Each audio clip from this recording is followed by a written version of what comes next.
કેન્દ્રીય માર્ગ પરિવહન મંત્રી નીતિન ગડકરીએ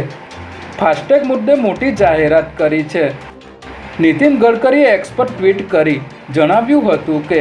એક ઐતિહાસિક પહેલના ભાગરૂપે 15 ઓગસ્ટ 2025ના રોજથી 3000 રૂપિયાની કિંમતમાં ફાસ્ટેગનો વાર્ષિક પાસ જાહેર કરવામાં આવશે. આ પાસ સક્રિય થવાની તારીખથી 1 વર્ષ અથવા 200 મુસાફરી સુધી માન્ય ગણાશે અને આ પાસ માત્ર નોન કોમર્શિયલ ખાનગી વાહનો માટે તૈયાર કરવામાં આવ્યો છે,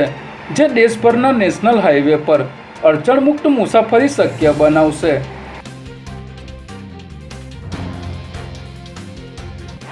દેશની બીજા નંબરની સૌથી મોટી ભગવાન જગન્નાથની રથયાત્રા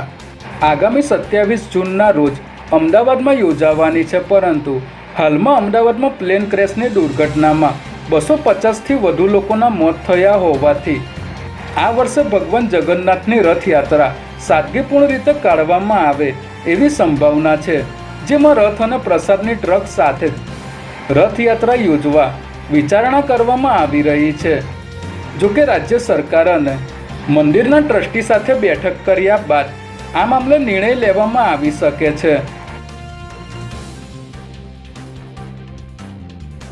ગુજરાતમાં ફરી એકવાર આઈએએસ અધિકારીની બદલીઓનો ગંજીફો ચીપવામાં આવ્યો છે, જેમાં 9 આઈએએસ અધિકારીની બદલી કરવામાં આવી છે, જ્યારે 4 આઈએએસ અધિકારીને વધારાનો ચાર્જ સોંપવામાં આવ્યો છે, જેમાં ખાસ કરીને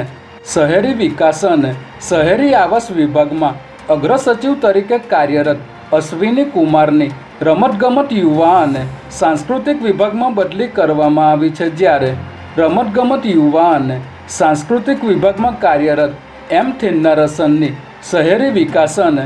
શહેરી આવાસ વિભાગના અગ્રસચિવ તરીકે બદલી કરવામાં આવી છે.